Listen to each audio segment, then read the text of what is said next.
ಕೈತೆನೆ ಸರ್ಕಾರದಲ್ಲಿ ಕುಮಾರಸ್ವಾಮಿ ಹಾಗೂ ಜಿ ಪರಮೇಶ್ವರ್ ಬಿಟ್ರೆ ಬೇರೆ ಯಾವ ನಾಯಕರಿಗೆ ಯಾವ ಸ್ಥಾನ ಸಿಗುತ್ತೆ ಅಂತ ಇನ್ನೂ ಗೊತ್ತಾಗಿಲ್ಲ. ಇದೇ ವಿಚಾರ ಮುಂದಿನ ದಿನಗಳಲ್ಲಿ ಉಭಯ ಪಕ್ಷಗಳ ದೊಡ್ಡ ಸಮಸ್ಯೆಗೆ ಕಾರಣವಾಗ್ತಿದೆ. ಹಾಗಿದ್ರೆ ಸಚಿವ ಸಂಪುಟದ ಫುಲ್ ಡೀಟೇಲ್ಸ್ ನಾವು ಕೊಡ್ತೇವೆ. ವಿಶ್ವಾಸಮತಕ್ಕೂ ಮುನ್ನ ಸರ್ಕಾರಕ್ಕೆ ಸಂಕಷ್ಟ, ಬೆಳೆಯುತ್ತಲೇ ಇದೆ ಸಚಿವ ಸ್ಥಾನ ಆಕಾಂಕ್ಷಿಗಳ ಪಟ್ಟಿ.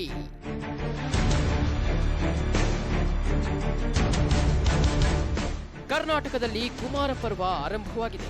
ಎಚ್.ಡಿ. ಕುಮಾರಸ್ವಾಮಿ ಕರ್ನಾಟಕದ ನೂತನ ಮುಖ್ಯಮಂತ್ರಿಯಾಗಿ, ಡಾಕ್ಟರ್ ಜಿ ಪರಮೇಶ್ವರ್ ಉಪಮುಖ್ಯಮಂತ್ರಿಯಾಗಿ ಪ್ರಮಾಣ ವಚನ ಸ್ವೀಕರಿಸಿದ್ದಾರೆ.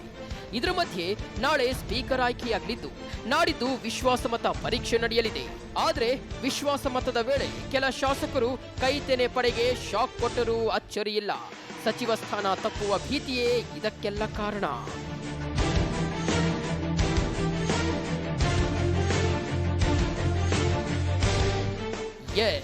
ಹಲವಾರು ಶಾಸಕರು ಸಚಿವರಾಗುವ ಇರಾದೆ ಹೊಂದಿದ್ದಾರೆ.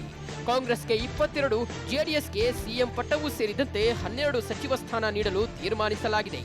ಆದರೆ ಅದೇ ನಿರ್ಧಾರ ಉಭಯ ಪಕ್ಷಗಳಿಗೆ ಮುಳುವಾದರೂ ಅಚ್ಚರಿಯಿಲ್ಲ. ಯಾಕಂದ್ರೆ ಜೆಡಿಎಸ್ನ ಎಲ್ಲ 38 ಶಾಸಕರು ಹಾಗೂ ಮಧು ಬಂಗಾರಪ್ಪ, ಶರವಣ ಸೇರಿದಂತೆ ಕೆಲ ಪರಿಷತ್ ಸದಸ್ಯರು ಹಾಗೂ ಸೋತ ಜೆಡಿಎಸ್ ನಾಯಕರು ಕೂಡ ಸಚಿವ ಸ್ಥಾನದ ಮೇಲೆ ಕಣ್ಣಿಟ್ಟಿದ್ದಾರೆ. ಆದರೆ ಸೋತ ಅಭ್ಯರ್ಥಿಗಳಿಗೆ ಚಾನ್ಸ್ ಕೊಡುವ ಮುನ್ಸೂಚನೆ ಸಿಕ್ಕರೆ ಶಾಸಕರು ವಿಶ್ವಾಸಮತದ ವೇಳೆ ಕೈಕೊಟ್ಟರೂ ಅಚ್ಚರಿಯಿಲ್ಲ.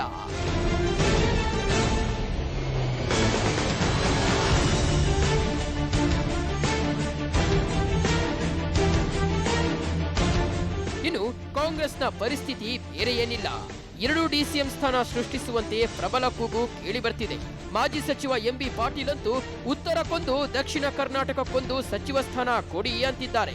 ಲಿಂಗಾಯತ ಶಾಸಕರಂತೂ ನಿರಂತರ ಸಭೆ ನಡೆಸಿ ಸಚಿವ ಸ್ಥಾನಕ್ಕಾಗಿ ಲಾಬಿ ನಡೆಸುತ್ತಿದ್ದಾರೆ.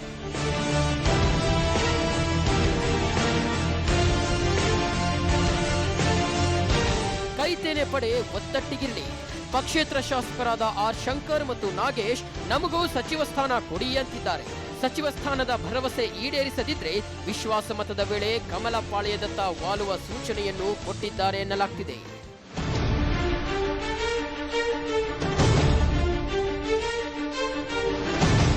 ಒಟ್ಟಾರೆ ಸರ್ಕಾರ ರಚನೆಗೆ ಕಾಂಗ್ರೆಸ್ ಜೆಡಿಎಸ್ ಒಂದಾಗಿವೆ.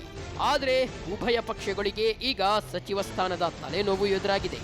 ಇದು ವಿಶ್ವಾಸಮತದ ದಿನದಂದು ಯಾವ ರೀತಿಯ ಪರಿಣಾಮ ಬೀರುತ್ತೆ ಅಂತ ಕಾದು ನೋಡಬೇಕಿದೆ. Rajashekhar Nayak, news desk, TV5.